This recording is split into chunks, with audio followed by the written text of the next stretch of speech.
DDS ka ba? Ito ang mga palatandaan ng isang Duterte diehard supporter o DDS. Impierno kayo, magkita-kita tayo doon. Number 1, Tatay Digong ang tawag nila kay Duterte. Tatay, miss na mo siya. Kahit hindi naman sila na ang tanging pagkakapareho nila sa kanilang tatay ay mga mababaho ang bunganga, palamura at walang respeto sa kapwa. Putang ina ninyo.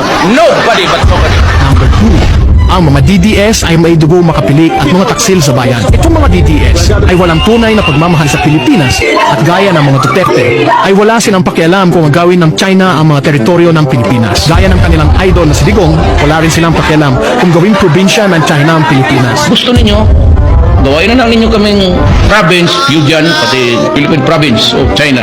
Di wala tayong problema, di wala tayong problema. 光复国家主席习近平 Number 3, hilig sa fake news. Kahit anong balita ang isubo sa kanila basta't pabor sa mga Duterte, ay maniniwala sila kahit malinaw na ito ay kabaliktaran sa katotohanan. Sa TikTok, Facebook at YouTube, ang main source nila ng information at hindi sa mainstream news sources. Halimbawa, naniniwala sila na gumanda ang Pilipinas noong panahon ni Duterte. Hindi sila naniniwala na halos kalahati ng kasalukuyang utang ng Pilipinas ay inutang noong panahon niya at ngayon ay kailangang pagbayaran ng mga susunod na administrasyon kasama ang napaalaking interest. Number 4, mga boto at mga may saltik sa utak. Lahat ng DDS ay followers ng mga bayarang vloggers at vloggers gaya ni Trixie Angeles, Bayarang Cristobal alias Panatpi, Claire Contreras alias Maharlika at Criset Chu at kung sino-sino pa maaperon kay Duterte. Naniniwala sila sa pulverong video ay pinagkakalat ni Maharlika kahit ilang buwan na niya ipinangako na ilalabas pero wala naman. Number 5, aktibo sa SOCMED at marami ay binabayaran bilang trolls. Karamihan sa mga DDS ay may mga multiple accounts na ginagamit upang mang-troll sa Facebook. Yung mga hindi nababayaran ay walang kaalam-alam na naka-screenshot ang kanilang mga pro-Duterte comments at may naniningin para sa kanila. Number 6,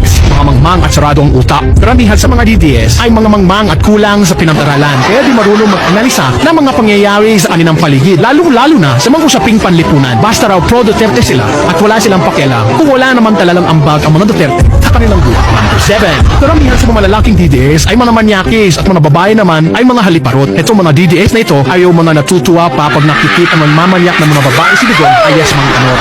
Dito mo malalaman na walang respeto ang mga ito sa mga kababaihan at iniidolo nila ang mga kamanyakan ng kanilang poon. Halimbawa na lang itong si Senator Bato de la Rosa na mayroong asawa ni dating Senate President Mig Zubiri matapos itong patalsikin bilang Senate President. Ang mga babae naman ay mga tipo ni Mocha Uzon at Claire Contreras alias Maharlika na ginagawang parausan ni Digong. Ang 8, ang mga DDS ay bilib na bilib sa drug war ng kanilang tatay Digong at talagang in denial pa rin hanggang ngayon na napakarami pa rin mga addict dahil sa syudad ng Davao. Hindi sila naniniwala na puro pitsugin lang naman ang pinagpapatay ni Digong sa kanyang drug war at yung mga kalaban ng Davao Mafia na kinabibilangan ng kanyang mga bataan na sina Michael Yang, Lincoln Ong, Peter Lin, Sunny Uy at Charlie Tan at ang kanyang anak na si Paulo Duterte at kasosyo nitong si Glenn Escandor. At dahil nga DDS, di sila naniniwala na ang mga tonetoneladang shabu na nakumpiska sa warehouse ni Lincoln Ong ay may koneksyon kay Tatay Digong. Hindi rin sila naniniwala na yung kanyang pinapatay na si Osamis City Mayor Reynaldo Paruhinog ay kanyang kaibigan at kasosyo sa negosyo ng iligal na droga. Pang-siyam, katapos mapanood itong video ay magko-comment ang solid DDS o kaya we love Tatay Digong.